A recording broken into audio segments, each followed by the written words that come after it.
Hi everyone, welcome to another painting tutorial from Promethean Paints. Today we're going to be doing another Trench Crusade tutorial. This time we're working on the Heretic Legions Warband. There are 8 miniatures, you get 5 regular troopers and 3 sort of mid-range models. These are all resin prints. So first of all we're going to focus on the Heretic troopers, and then we'll do the Death Commando, the Anointed and the Heretic Priest towards the end. So the models come pretty much pre-assembled. There's only a few bits of arms and that to fit on the troopers. The rest of it is all is single pieces, so quite easy to assemble. They are resin, so you will need to use super glue and not plastic glue. I then built some basic trench-like bases, so I've got some strips of balsa wood, broken it up into little thin strips, and then super glued it on top of the bases. I then put some just mud earth over the top just to simulate some dirt and grime. Nothing complicated, quite simple but effective basing. I then primed the model in just a mid-tone grey, just a basic grey, because they are resin. I wanted to prime the models first, and then I went over them using I wanted a nice warm grey but with a slight bluish hint to it, and one that took on highlighting very well. So I wanted a sort of German uniform type grey. So yeah, there is a colour lovingly called German grey. This is from the Vallejo series. So then I primed the model, well, base coated the models in German grey. It's quite dark, but that is our darkest colour. The box art gives them quite a muted look, and I wanted to follow that, but you still need to highlight the areas so that we have contrast and definition of shapes. So the colour that I mix in with it is some AK blue grey, which is again is a grey colour but with a hint of blue. And all I'm doing on the wet palette, as you can see, I made a sort of 70-30 mix of the German grey and the blue grey for the first highlight, and all I'm really doing is just picking out the big details. I'm picking out any flat areas that are raised up, so like if their leg is moving and it looks like the trouser material is stretched and raised, I sort of colour that with this sort of 70-30 mix, and it's mainly for edge highlighting and picking out all of those raised folds and that, leaving that German grey in the deepest recesses and the shadows. And it's just a case of working around each of the 5 models to get to that point where each of the main parts are highlighted.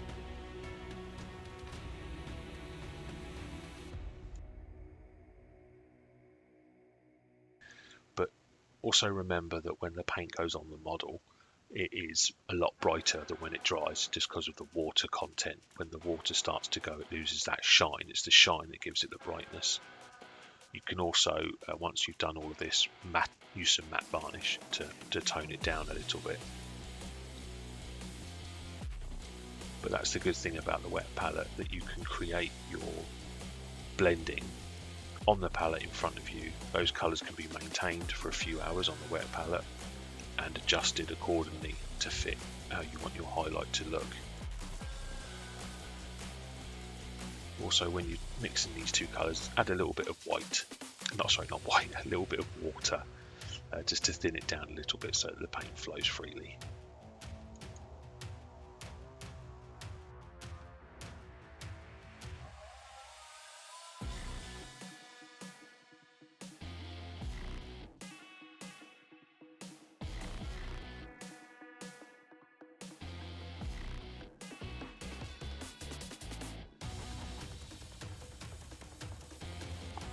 When it comes to some of the larger, flatter areas, like the right hand side of his cape there, I do thin the mix down a little bit more, so that you almost create a sort of a heavy glaze, and then I push the paint down towards where you want your highlight to be, so either at the base of the cloak or maybe off to one side.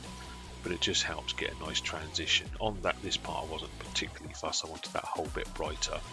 but for the next highlight, thinning it down and starting your glaze from about 3/4 of the way or halfway from the dark point to the low point. But you can see that we're already getting a really nice effect. It's a muted grey highlight with a hint of blue to it, very dark, but still with good contrast around your edges and where your highlights are.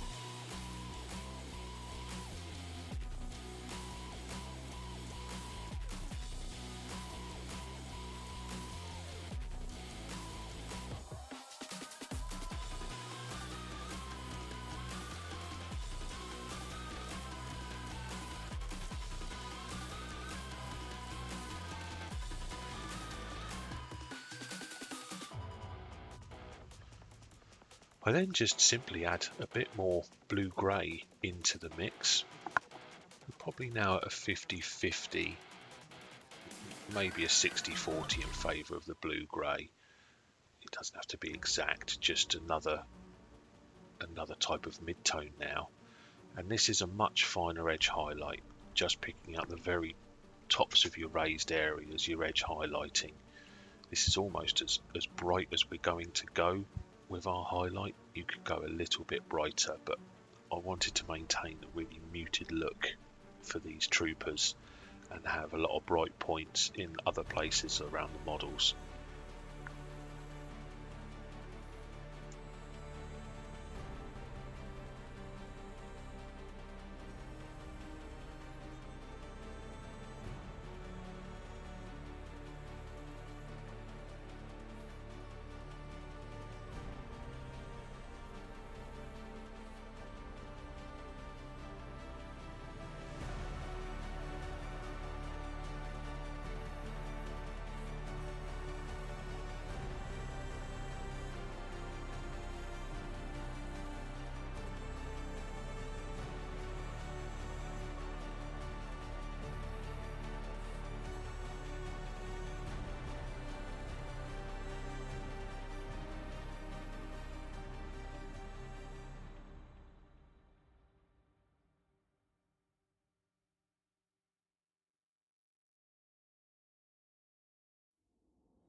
So now, yeah, just a bit more blue-grey, quite a bit of water, and this is the sort of final highlight now.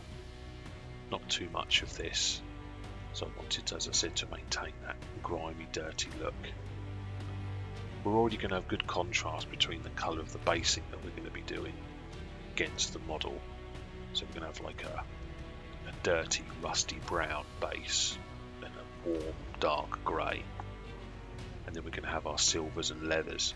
So we're going to have good contrast against our sort of tricolours that we've got.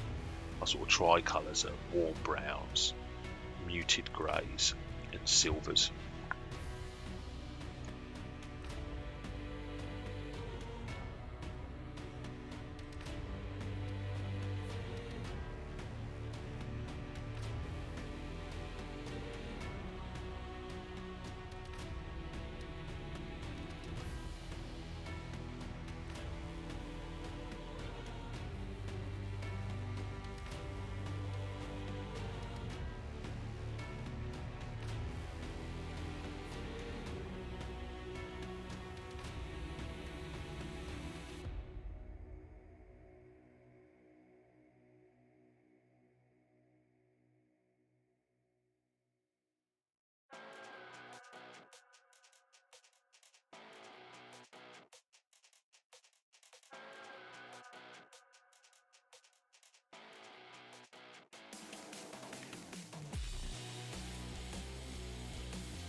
And really it's just a case of doing these principles across all 5 of the troopers, and any time we're doing some of the materials on the other models, we're using that German grey as our base colour so that we have consistency across the warband.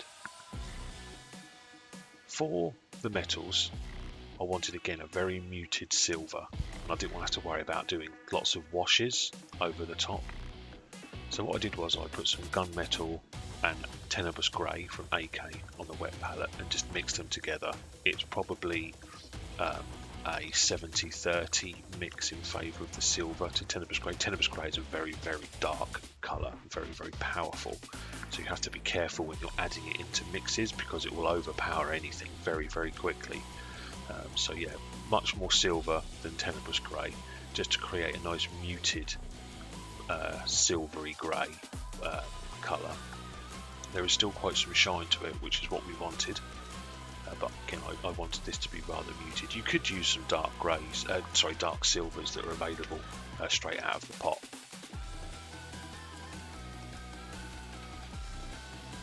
Or again, you could just use Nuln Oil or Agrax Earthshade to wash to get the dirty, grimy look. But sometimes mixing in colours with your silvers maintains the shine of the silver, whereas washes can occasionally remove that shine or add their own fake shine to it, where the shade paint has got a slight glossy feel to it. But the idea here is just to go around painting all of the metallic items, which for me was the weapons, parts of the rifles, the helmets, those nice spiky maces that they've got. They've got some armoury symbols and the fronts of their face masks. For paintbrushes, as you've seen probably in my other videos, I use the Raphael 8404 series brushes. I use either a size 1 and a size 0. Size 2 I use for big base coating. Size 1s are a really good go-to for your main layering, and then the size 0 for your finer highlights. They do a 2-0, a 00 for extreme fine points. So just because the brush is a larger size, like a size 1 or a size 0, doesn't mean it's not good for detail. It's all about the size of the point, the tip at the end. And I find these Raphael 8404s maintain their tip amazingly, extremely fine. So sometimes going small isn't beneficial.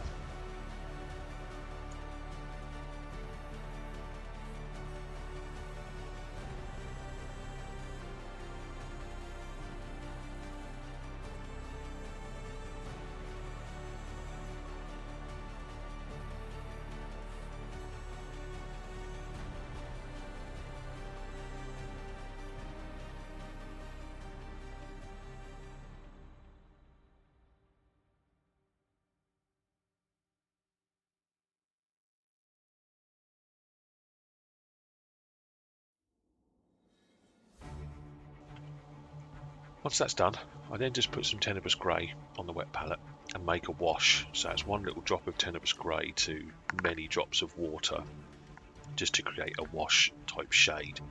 And what I'm doing now is I'm just pushing that shade that we've created into the deepest recesses, just so that we get some finer contrast. Again, you could use Nuln Oil or Agrax Earth Shade. I just really like the tenebrous grey that leaves a sort of dusty look once it's dry, but it's really pigment rich.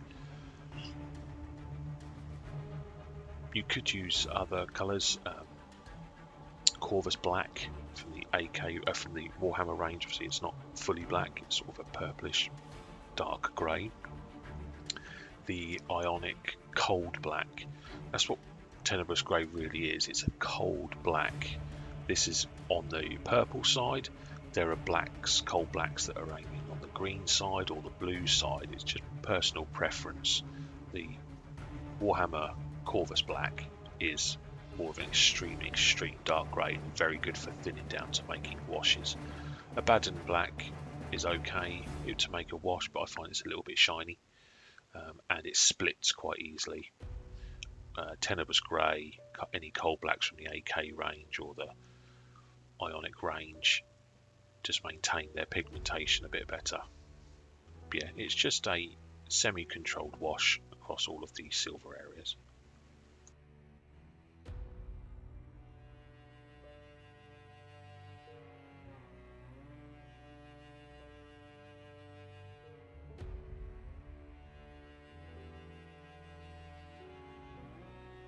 For all of the leather, including the parts around the tops of their ankles and knees, the sort of strapping, we're going to be painting them all the same, and even the face mask part. And that's all going to be a few colours, so we're going to be using AK Grim Brown as our base coat, then AK Leather Brown as our first layering highlight, where we sort of go over probably 90% of what we've painted the Grim Brown with Leather Brown, just leaving the Grim Brown in the deepest recesses and in sort of shadow areas. And then we do an edge highlight with AK Saddle Brown and add a few little scratches. The thing with these Trench Crusade models is they are on the small side. They're sort of, your sort of Astra Militarum type, Griblies type size. So there is detail on these models, and it takes a little bit of time to pick it all out. So yeah, we leave the Grim Brown as our base coat, over most of it with the Leather Brown, making sure we edge highlight everything with that Leather Brown. And then the Saddle Brown is just a finer edge highlight, just adding some detail here and there. On the actual straps that I'm painting here, I don't edge highlight them with the Saddle Brown. I just edge highlight them, almost dry brush edge highlight them with the Leather Brown, because later on we're going to be going over these with some of the colours from the basing colours, and those highlights would just be removed anyway, so it didn't seem much of a point when we're going to be doing lots of washes over the top with the base coat colours from the basing.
Just take care around obviously the face masks.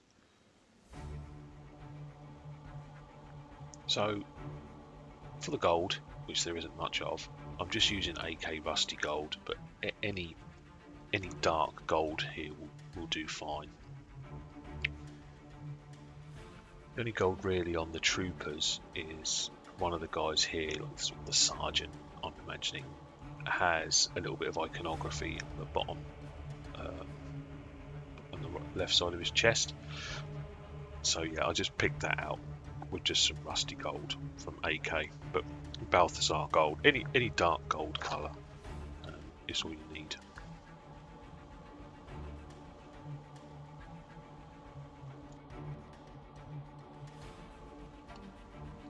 So when it comes to weathering, we're going to maintain a consistency across the range here. So our base coat of weathering effect is going to be primarily with AK medium rust, and then we'll use AK light rust as our secondary highlight for our rust effects, dirt effects. So you put a little bit of medium rust on your wet palette, or you can put it into a little paint pot. Add maybe a 50-50 mix, so a couple of drops of medium rust, a few drops of water, just to thin it down. And then you apply it like a wash over your areas you want to look rusty and weathered. And it helps to blend and maintain consistency across certain areas and with the base that we're going to be doing. So less is sometimes more with weathering, especially on these littler guys, and because we're doing quite a lot of heavy weathering over the base. But I wanted to, where it's quite thinned down, it looks like you're putting on a lot, but actually when it dries you'll be surprised there's not much left showing. So that's why we sort of, when we're making our glazes and washes, you add a bit more water than you think you're going to need, because it's better to have it more watered down than under thinned. So over thinned means you just add more coats once one's dry. If it's under thinned, it means you're too heavy. You've almost got to work a lot harder to fix that than an under thinned. Sorry, an over thinned. So over thinned is good. Under thinned can lead to problems. So if you think you need 3 drops of water, maybe add 4, because then you can just wait for one to dry and add another layer. And each time you add another layer, you add it in smaller and smaller areas, so that you build up that pigmentation and colour in the areas that you want it to be heavily worn or rusted or weathered. So these two colours, AK medium rust and AK light rust, are my go-tos. You know, it's like Ron Seal, it does exactly what it says on the tin. They're very versatile colours. You can use them in non-metallic metals, and for all of this weathering, you can use them to paint ginger hair. So yeah, they're really good. So I just go around imagining where this weathering would appear on these models. I try and keep it away from the weapons. I imagine even in these dark times they would keep their weapons relatively clean. But on items that have been on them for a while across the battlefield, I like to give them a little bit of heavy weathering. Plus Trench Crusade stuff seems to lean towards heavily weathered, old, battered guys. So add as much of this as you want. See, I'm just adding this across the sort of top half of the models. I'm just showing you here on another miniature, because he's got a little shovel and stuff of where I'm adding it, just to give some variety. It's the bottom half, like where those straps are around his legs, that's going to be covered by the weathering we're doing on the bases. So I sort of leave that. I'm thinking ahead a little bit here as to where I'm going to be doing weathering and stuff. So I leave that until I do the basing, and then I can easily blend it together. So this part of the weathering is just focusing on the top half of the miniatures. You could of course leave all the weathering to the very end. So paint all of the miniatures and then add the weathering afterwards. I've done it in this section, so I was painting the 5 troopers first to get them done. And then also, as I'm painting them, I'm getting ideas of how I want the other 3 miniatures to look. Then I do each of the other miniatures individually, and then I do all of the basing together. So I make big pots of the weathering stuff and the basic colours all together. So often when we're painting troops and units, if you're painting the soldiers first before the lieutenants and the sergeants and the captains, your sort of characters, you can get ideas of how you want your characters to look. It leads you towards certain ways. So here, yeah, we've moved on to the light rust now. Again, I've made a mix, a wash. Light rust is probably more of a 60-40 in favour of the light rust mix, but again, just practice and just place this into those areas where you want it to be extremely heavily weathered with rust, dirt, and grime.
And that's the sort of final stage for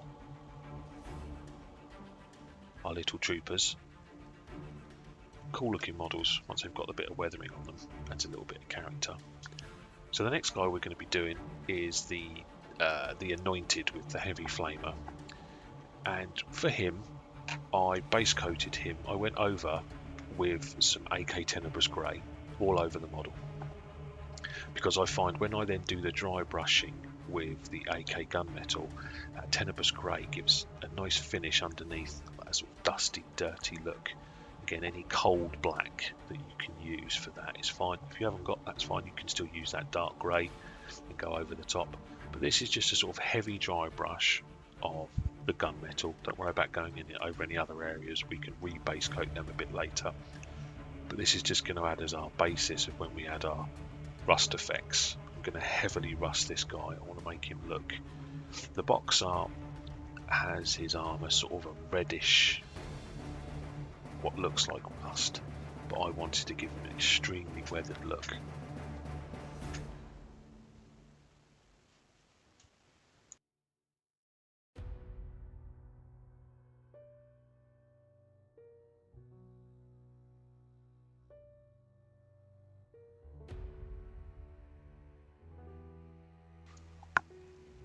So yeah, just a simple coating of a dry brushing of that gunmetal. And then I'm going to be using some Dirty Down Rust,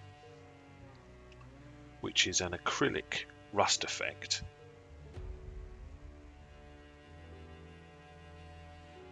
And it takes a little bit of practice to work with, but for myself, how I use it is basically imagine painting corrosion straight out of a pot onto your miniature. So it's got a lot of pigmentation in it and it reacts to water. So where you lay it on thick, it leaves a thick sort of corrosive texture feel, and where it thins out it goes more oxidized, so more orangey, and you can already see that happening on areas where it's dry, where it's quite hot in the UK as I'm filming this, but it dries very quickly. Obviously the heavier sections where you pull it in takes a little bit longer to dry. It stays water malleable, so you can affect it with water for about an hour after you've applied it, so you can just wet the brush and then scratch your brush across it to create some more effects. But what this does is create a really disgusting, dirty looking rust effect that we can then build off of with other colours. If you don't want to use this stuff, then what I would suggest is do the dry brushing with silver if you want, and then do a heavy wash with like a dark reddish brown, like a hull red, corn red, or rhinox hide, any dark reddish brown. You can even use AK dark rust. Then do your usual weathering with your medium rust colour and your light rust colour. You can also use, I think there's a few companies that sell sort of a texture, like a corrosion texture. I think Typhus Corrosion, I think GW used to do. I'm not sure if they still do it. You can also paint that over and then do your rust effects. But for me, this dirty down rust, it does it straight out of the pot. It's a bit stinky, have a window open, but it is acrylic based. I would suggest using a very old brush, not washing your paint out, washing this out in your normal paint pot washing pot that you've got. Keep them separate. Sometimes with this I use my oldest brushes, the ones I'm literally about to throw away, so that it just doesn't matter then. I can just use this, throw it out. Yeah, it takes a little bit of practice to work with, so maybe once you get a little pot, use an old miniature and give it a go, see how it works. There are some videos on the Dirty Down website. But yeah, for me is I put it on and then I wet the brush and then sort of blend it out. You can use as much or as little as you like, but just a nice quick way of getting some cool looking rust effects.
Then once it's dry, I've made a mix of some some light rust, another wash. And I'm just going to go across and put some in the areas that I want to look a bit more bright, old, rusty. So for me, the bright rust is the sort of oldish wet rust. The dark rust is old, but it's all dried out, whereas the brighter colour looks like it's a bit wetter. And all I'm doing here is I'm adding it and then putting I've got a little pot of water, and then just adding some water onto my brush so that it thins out. But this is just to add some little bit more definition of the rusty areas.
Once you're happy with your sort of light rust, I then get some AK fluorescent orange, and this is just the final brightest parts of the rust. You could use some Fire Dragon Bright or Troll Slayer orange, or really bright orange colour, but I just find the fluorescent orange just does what I want it to do. And I just add little dots of this in the areas where I want to show which has got the most of that old, dirty, stinky, wet rust. It's a great little effect. Almost adds a sort of dirty, magically type look to the rust whilst maintaining the rust corrosion that we're going for. It's optional, but I kind of like it.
To finish off the armour, I then just do an edge highlight with some AK gunmetal,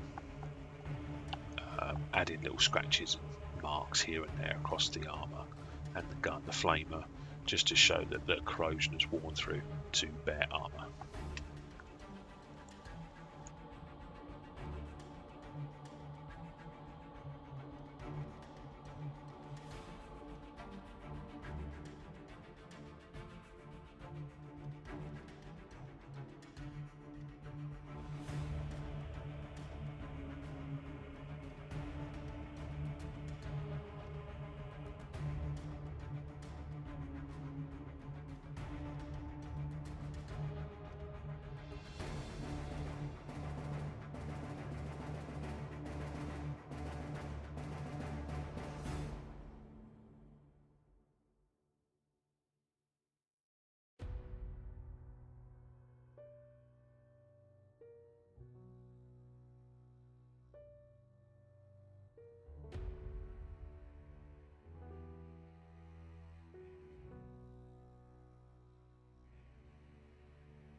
So for the anointed blue skin, primarily we're going to be using two colours, which is AK Oxford, which is a nice darkish blue, and AK Vampiric Flesh, which is a desaturated flesh tone.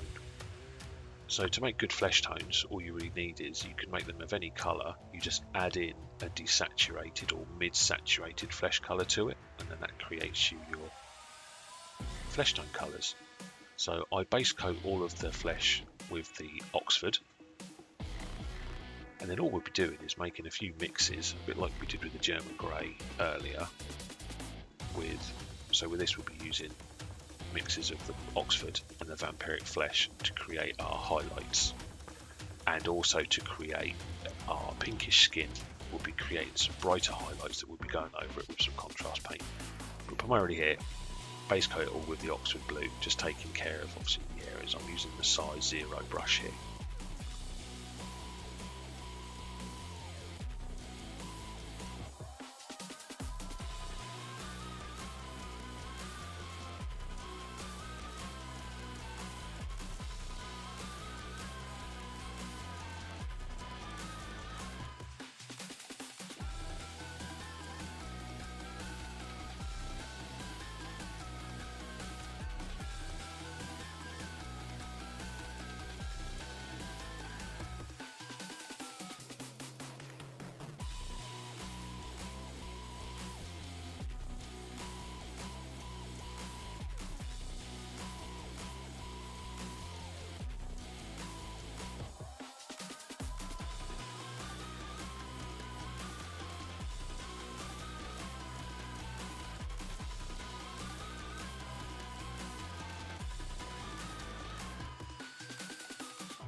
So I'll just make a little mix, probably a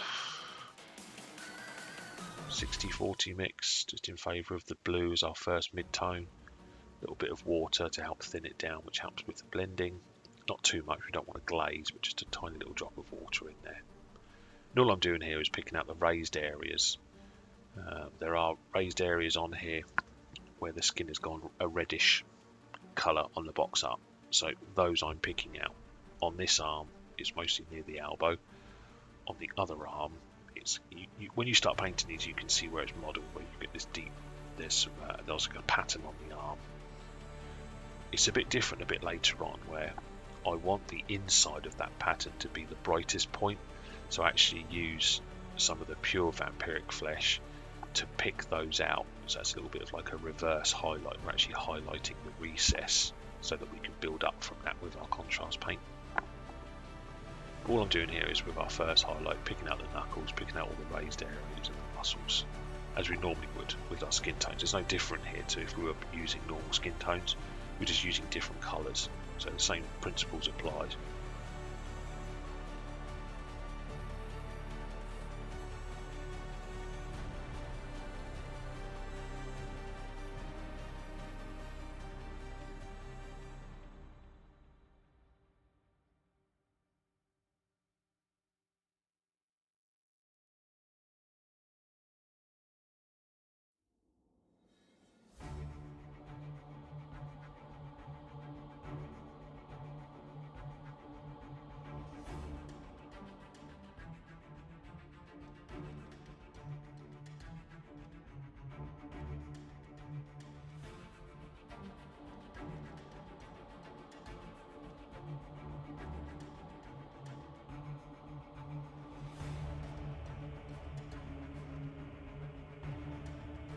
Here's our second highlight. Again, just picking out those raised areas. Here is quite a bright highlight, but I didn't mind that because we'll be going over it with our contrast paint in a little bit. So where it's brighter, that will naturally kick back when we go over it with some contrast paint.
as you see on this arm, I'm sort of flooding the area with a bit of a watered down vampiric flesh, so that I get a build up of the brighter colour in the deep recesses where I want it to be looking brighty pink and sore a little bit later.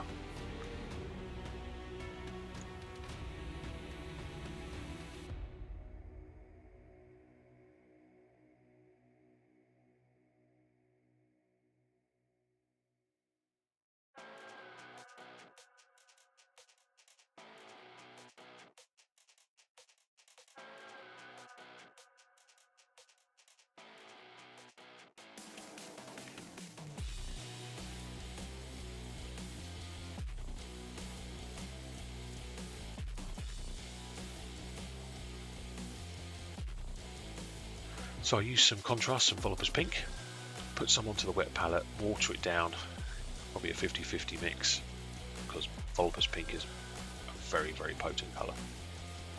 It's quite a bit of watering down, just so that, again, over thin it for multiple coats.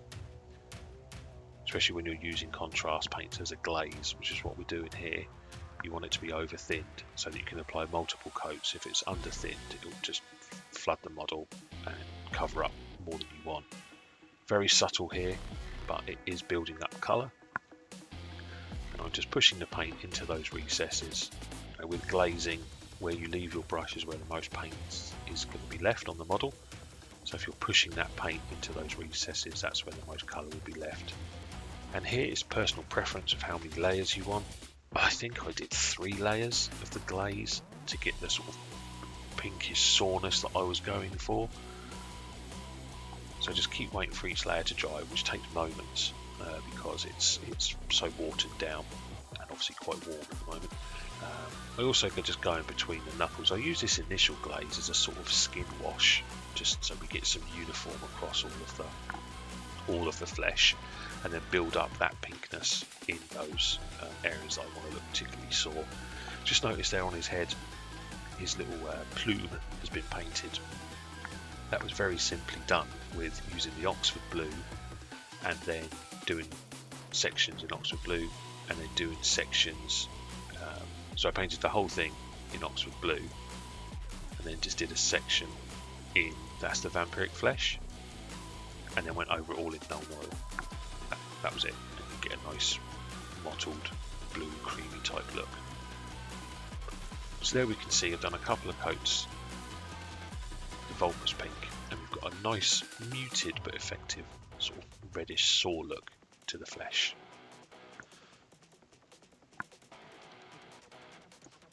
We're now going to be doing some heating glow effects to finish this guy off. So to do glow effects, we have to have dark to light and in contrast. So dark is cold, light is hot. So the brighter the paint, the brighter the effect, the hotter. The darker, the cooler. So AK wine red acts as our cool colour. Blood red acts as our sort of part of the heat source. So the brighter we go, the less where the heat source is or the light source is. So with the wine red, I basically base coat all of the area that I want to look like it's glowing with the wine red. So it's the whole of the vent on the back.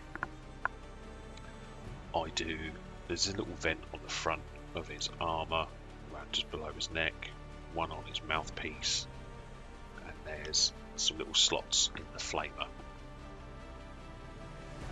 Once that's done, I then cover half of that area in the blood red from AK, which you could use Evil Sun Scarlet.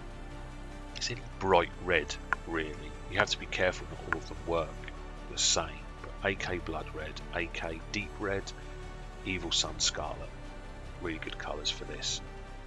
I then added it into the little eye sockets and then into the sockets in the flamer as well. So you're covering probably 60% of what you've done in wine red with the blood red. Then with the white, it is thinned down a little bit.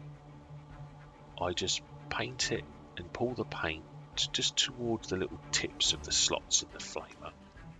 Not all of it, so you're only covering probably like 10%, even that. It's just tiny little dots there.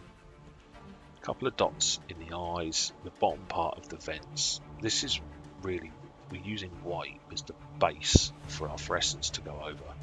Fluorescents work really well the brighter the colour is. So when you blend it from a dark colour to a light colour, it's really, really bright over a light colour. Like any sort of paint really. If you put a splash of white over one area and leave another area black and paint the whole area in that cut in a colour, the white area will be brighter. So really these fluorescents act, the white acts as the base of where you want the major heat source to have been coming from. And to finish off the skin, I'd add a couple of little dots of this into the skin, into those sore areas, because I'm going to be going over those with the fluorescent paint as well.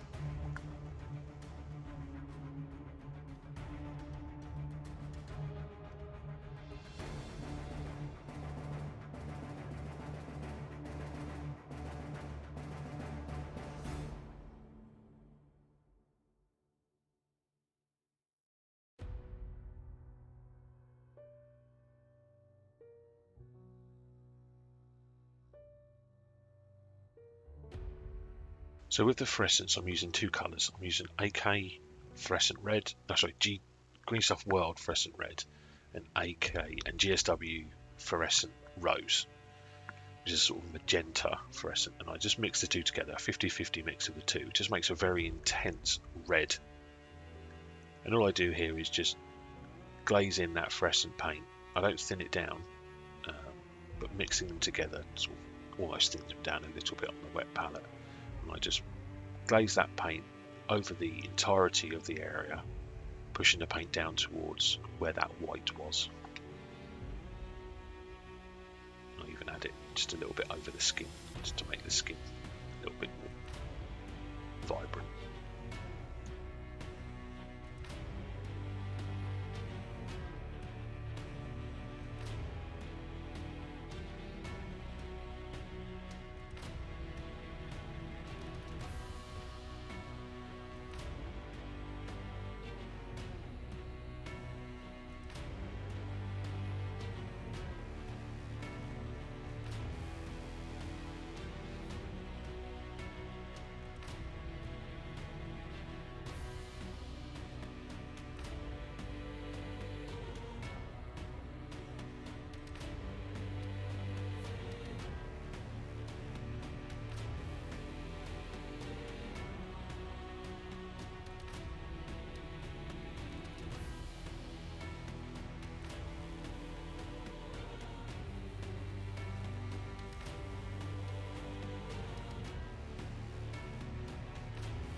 To finish off, I just use a little bit of AK fluorescent orange and just do tiny little dots, very, very small dots, where I want the glow from the heat source to be coming from. Not too much, a tiny little dot. This part is optional. I just find it just adds a little bit more intenseness.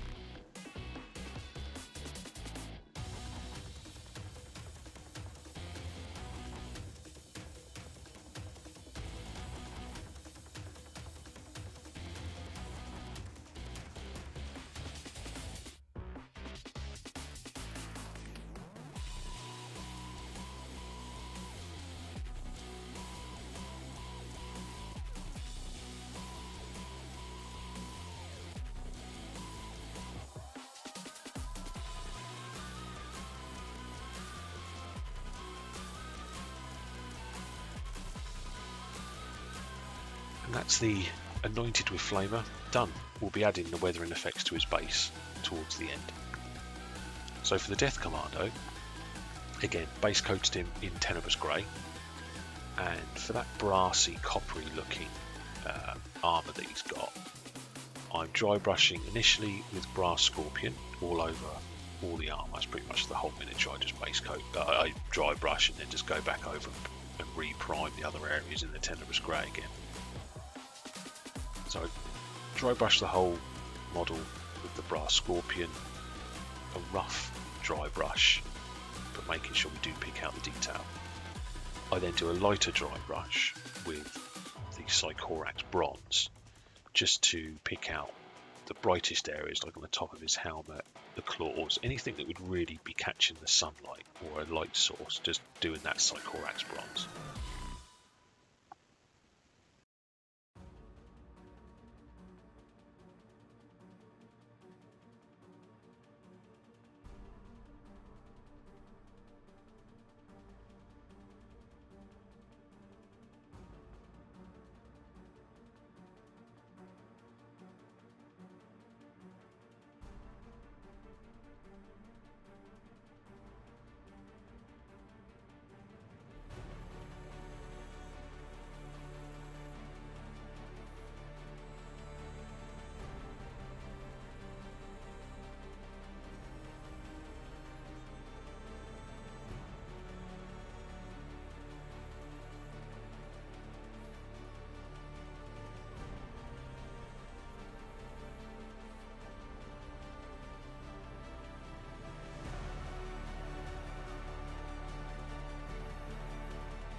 Then I'm going to use some AK Natural Steel, which is a very, very bright silver.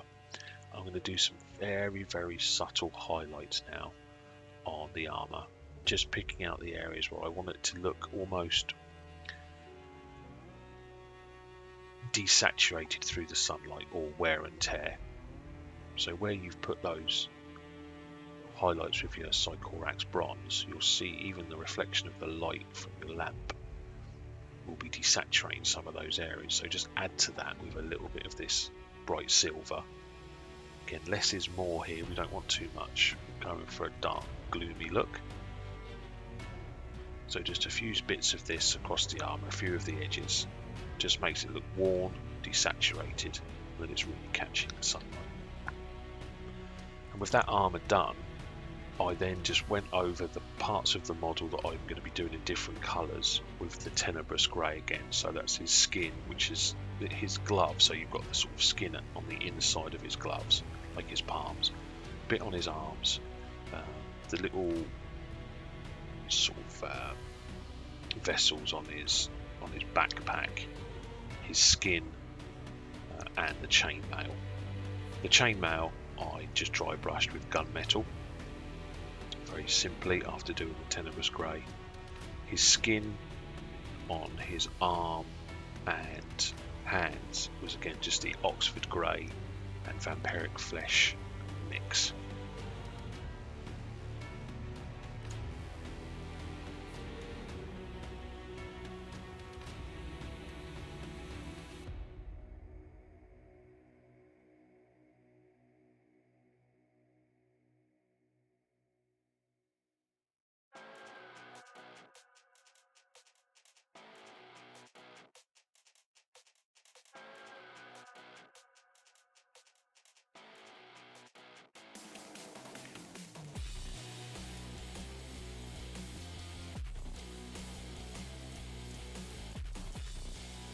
On the bottom part of his neck and chin, I just painted those in vampiric flesh.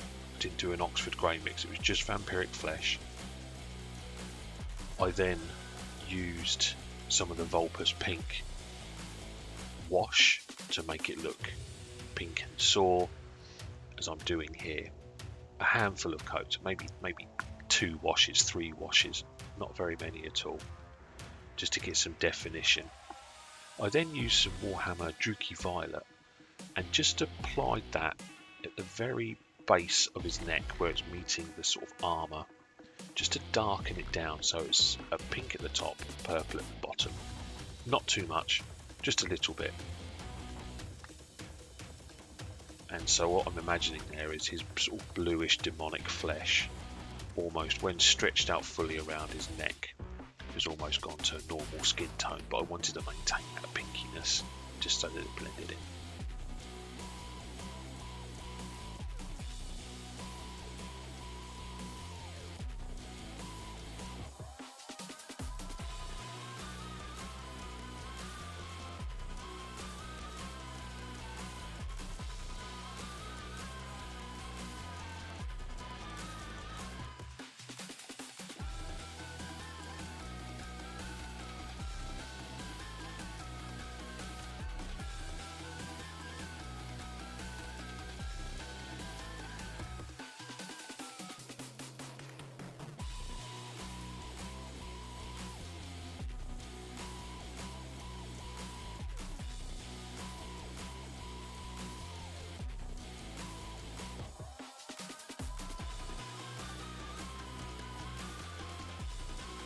So we can add some subtle glowing effects to the little tubey things on the back of his backpack and the couple of pipes that are going from his shoulder pads to his wrist guards.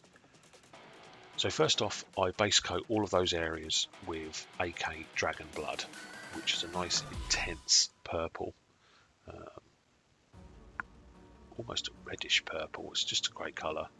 It's like there is a Warhammer variant of it, like Sigmund. There is a GW to do a colour like this,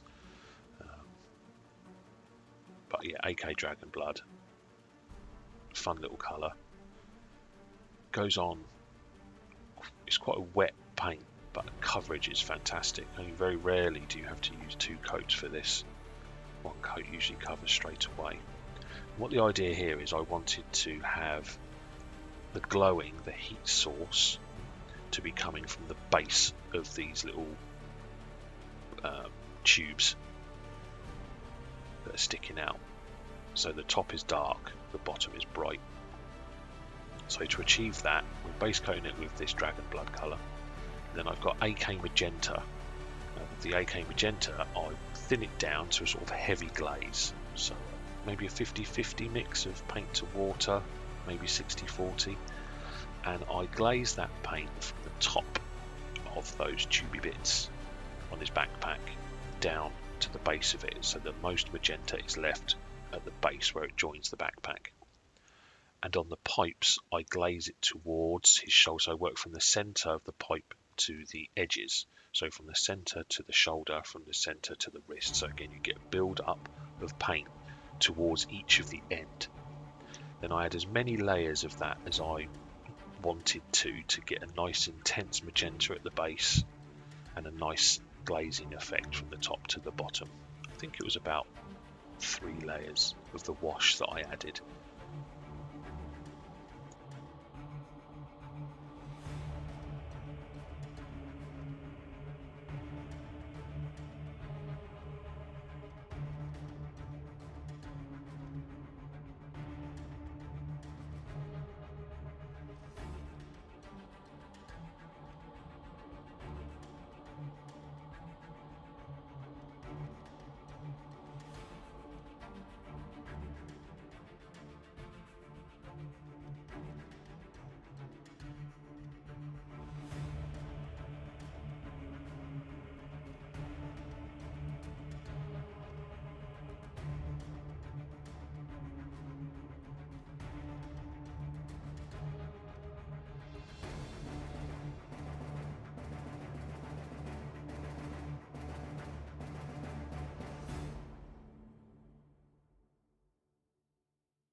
then get a little bit of white,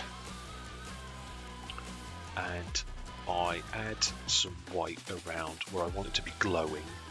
I add the white around each of the bottoms of those little areas there. Very, very thin line around the bottom of each one. And then I just add it around the tips of the pipes where I've got that magenta pooling. Most intense colour. I just add little bits of white around there.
And then get some of our green stuff world fluorescent rose and paint over the white that we've just added and a little bit of the surrounding area, so we sort of blend it from the dark area into our light area. There are some, I noticed as I was painting, there are sort of eye holes on each side of his mask. So I just painted those with a little bit of white inside and this fluorescent rose inside of that. They are very, very small, easily missed, but if you've got the patience and a fine steady hand, then just paint a little bit of white in those eye holes and then go in with the fluorescent rose.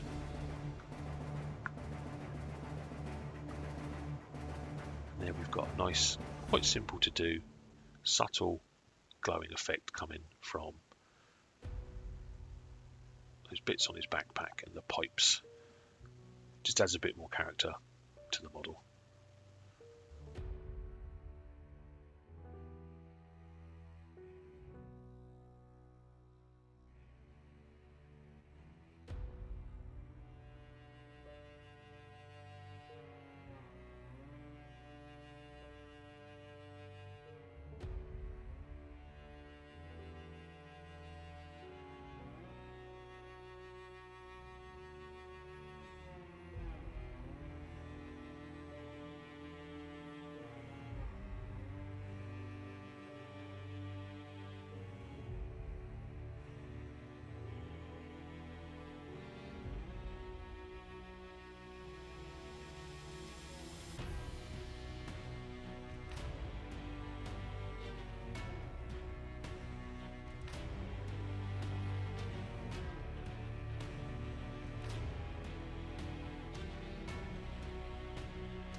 So this guy, because he's got sort of bronzy, goldy, copper armour, I just added a little bit of sort of verdigris corrosion.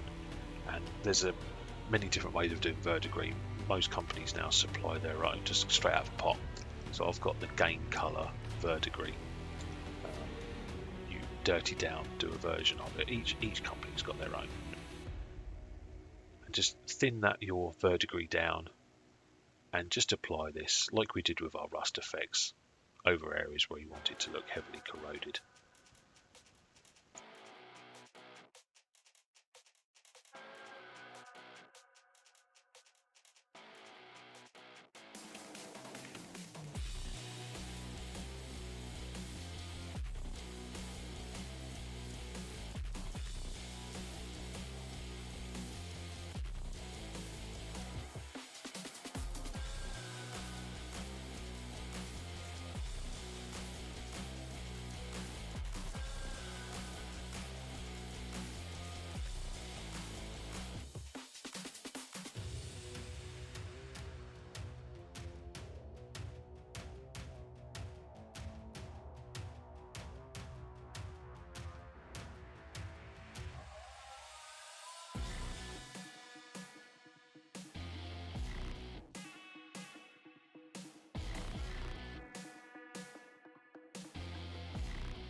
I then added some medium rust and light rust washes to the chainmail, and that was the Death Commando complete. Fun model, that one to paint. I was looking forward to him and wasn't disappointed when painting him. So last up will be the Heretic Priest. For his cloak, we'll be doing lots of different methods for this guy, all to achieve this overall very filthy look to this guy. I wanted the glowing effect from the flame and his staff to be standing out. So the flame is a bit from Deadly Prince Studios, and they do lots of little bits, and they come as little packs. I just attached it. Just seemed like he's holding his hand out doing something. It just seemed fitting to add a little flamer 3D bit onto his hand. So I wanted those two bits to really stand out and the rest to look rather muted, dark and dirty, a little bit like the box art. So for his, I noticed his cloak was much bluer than the sort of German grey uniform that we've been doing. This was almost the blue of the demon flesh. So I base coated the whole of his cloak with this Oxford blue. So that's the cloak that is sort of the front part of it. So anywhere where there's a cloak material, just base coat in the Oxford blue. During this process, we're going to be doing some odd things. We're going to be adding highlights to the top and weathering the bottom so that we don't add any highlights really to this bottom part because it's going to be so heavily weathered. And we'll be washing all over the model as well, which is something I don't usually do, but I thought it was fitting for this guy, and I wanted him to look really old and weathered. So after base coating with the Oxford blue, I then pick out all of the metal with AK gunmetal. There's quite a bit on here. It's chest plate, basically all the armour, chains. There's a bit around a little chest on his back. Anything that was also going to be painted gold, so the locks that are on the model, I painted those silver as well.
I then use AK Rusty Gold just to pick out anything I want golden, which was the sort of locks that are around. I think that was it. There's a little few symbols on his shoulder pads and a little sort of bit that's holding the chains together. Just pick those out in gold as well. The sort of bone part, this big skull that he's got on his back, I do dry brush. I dry brushed that, but I didn't catch it on camera. It's just done with your basic bone colours. So for me, it was base coated with grim brown. Then I did highlights of leather brown, like dry brush highlights with leather brown, cork brown, and light earth, all from AK. But colours like Xandri Dust, Ushabti Bone, Screaming Skull, any sort of simple desert bone colours, just dry brushed it with those.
So next stage, I grab some good old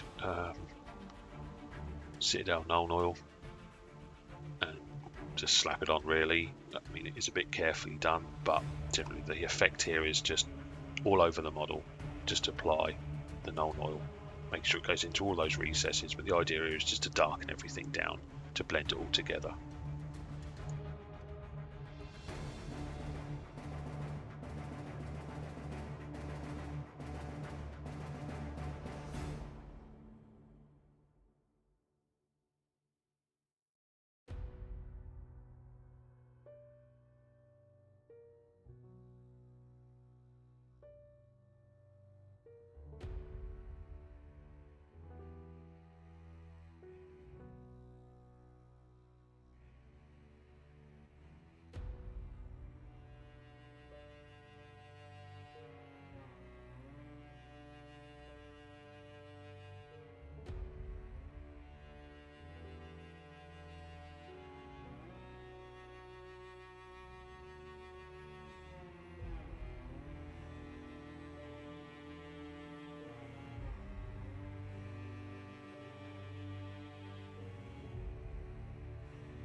So once that's dry, I then start my weathering.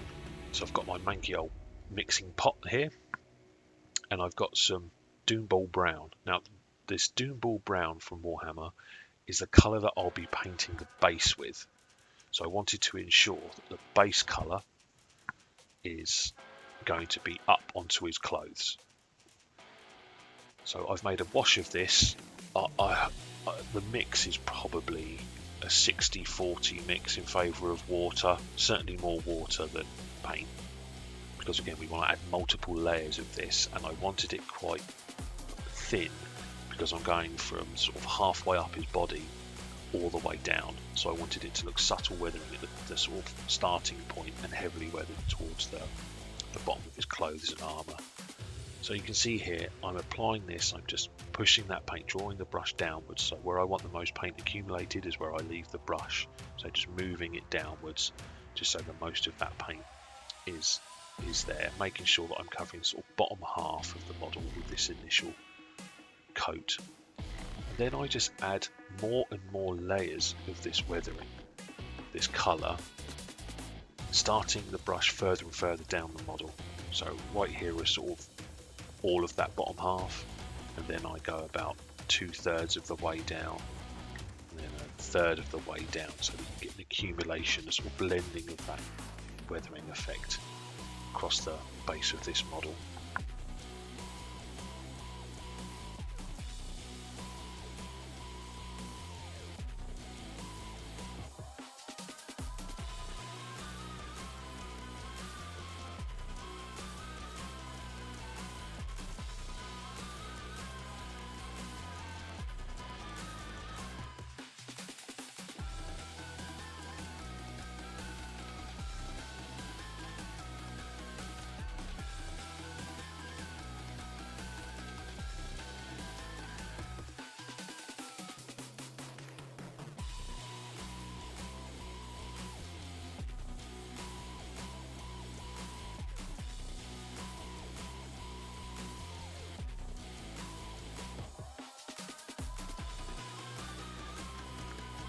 And just to show you sort of what the effect will be, I then just go ahead and base coat the base with the Doomball Brown, so you can see that we've got excuse me, a really heavily weathered bottom half of this model.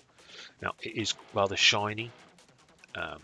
This Doomball Brown does have a little bit of shine to it, but I remove that in a minute by I add some AK Ultra Matte Varnish, and I just paint the bottom of his cloak, and basically I paint all of his cloak with the Ultra Matte Varnish, so it takes away that shine that it's got, and it helps just bring everything together. So using the AK Blue Grey, I then create my highlight, so probably a 50-50 mix to just do this very subtle highlight here. All I'm doing is picking out little ridges on the top of his little hat, and some on his arms. I don't actually highlight the bottom part of his cloak because it's so heavily weathered, it doesn't really need highlighting.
there you can see I've actually done the matte varnish as well on the base, so it just helped tone it all down. So now we're going to be doing the glowing effects.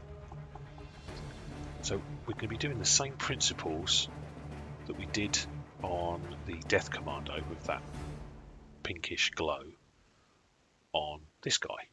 So a little fireball in his palm I paint with the dragon blood from AK, and the whole of the staff, the top part of his staff, I paint with dragon blood as well.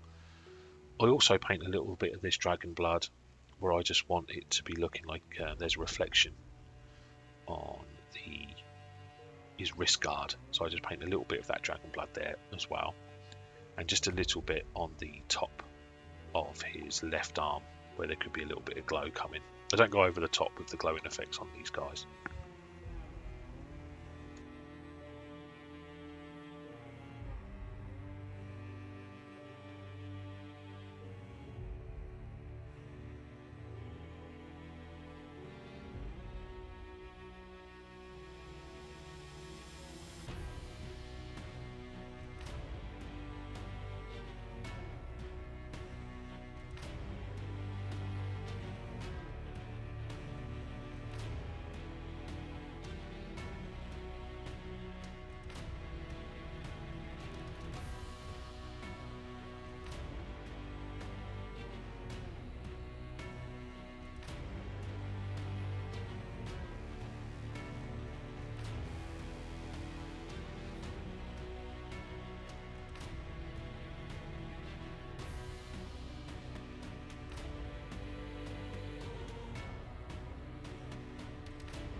Now we have the same principles.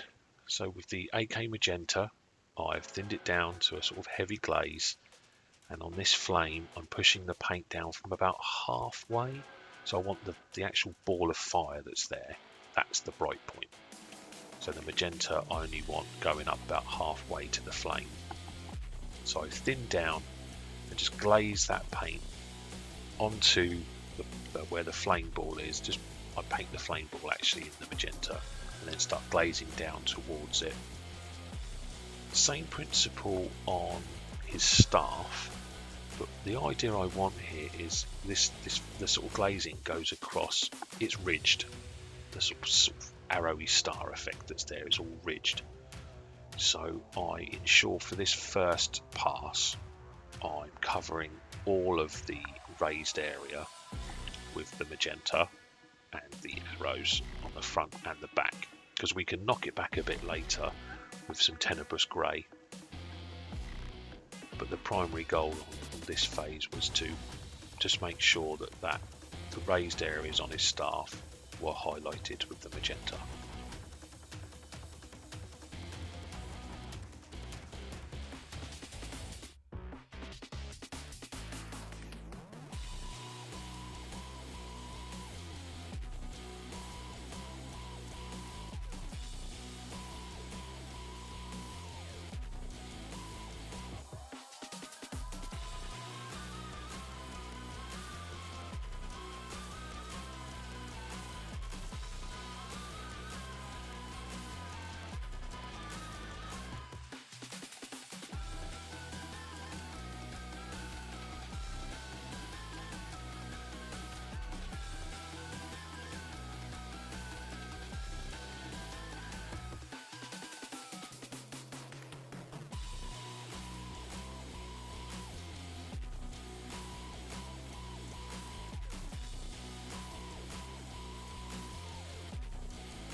So for the base of our fluorescence, we use good old white. So I add some white onto where I really want it to be bright and glowing, so onto the tips of the spears, and then I do it on the areas where there's overlapping or build up of the iconography. So just the tips and the cross points, just paint a little bit of this white over those, and again on the ball of the flame effect I paint a little bit of white there.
And then using the Green Stuff Well fluorescent rose, I almost paint the entirety of this icon at the top with fluorescent rose, because obviously it will be darker on those darker areas and brighter on the white. And then on the flame effect, painting it downwards towards our ball, our bright ball of flame.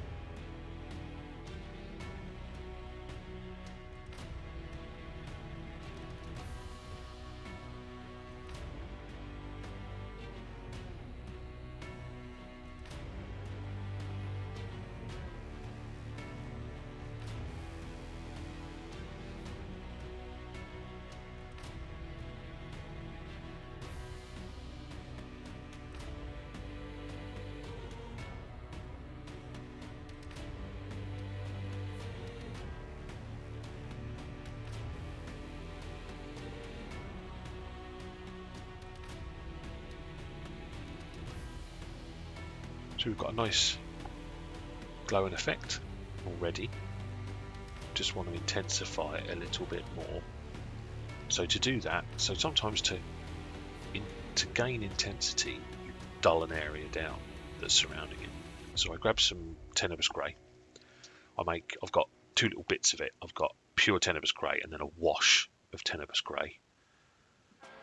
So for the pure Tenebrous Grey, I'm just carefully going into those areas now on this icon, the flatter areas, just to dull them down. I then do very, very subtle sort of spotty edge highlights on the areas that are furthest away from the glowing effect that we've created. So where we had the transition points where we painted white, almost the opposite now. So the areas that are further away, just add some little spots and dots of that Tenebrous Grey.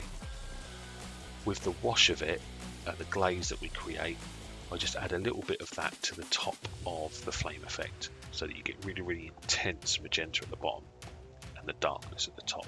So to add intensity to our glowing effect, we're toning down the areas that are around.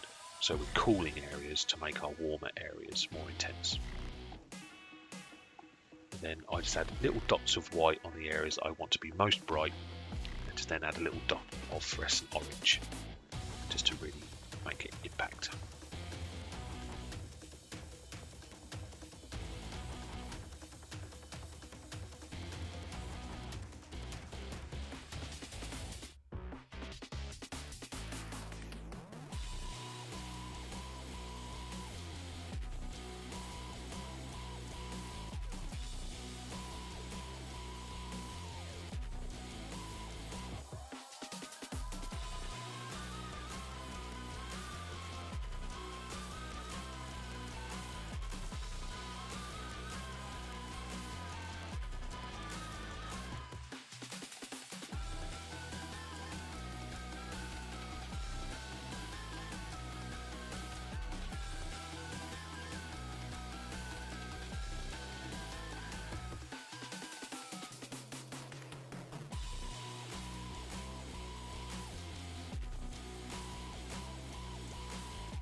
And that's Mr. Heretic Priest done. So I'll quickly go over how I finished off the bases. So of course they're all base coated in the Doomball brown. I then make a wash of light rust, and I add to it some old rust Vallejo pigments, just a few, I don't know what you would say, just like a few drops of it, and give it a good mix. Because what that's going to do is two things. One, it's going to add some bright orange intensity and dirt to our model, to our bases. The second is that when it dries, it leaves a pigment there stuck in place, so it looks dusty, as you can see there. So I apply that all over the base, the bottoms of the Doomball brown, and then that colour over the bottoms of the trousers and capes and anything like that, so that the two parts blend together, so the model looks like it's in the base, not just sat on the base. And then dry brush over the top with just AK light earth, just any light bony type dusty colour, and that's the base is done. So there we go, a long tutorial, 2 hours, but these models deserve it. They're great looking guys. We've got nice muted German grey uniforms on the troopers and some really good bright points on our heroes, the Death Commando, the Anointed and the Heretic Priest, to really make them stand out and to have some good eye-catching moments. So yeah, I hope you've enjoyed the tutorial. Like, comment and subscribe. I'm a commission painter, so if you've got any grey plastic shame that you'd like painted up, just reach out and I'm happy to discuss it with you. And yeah, happy painting, my fellow painters.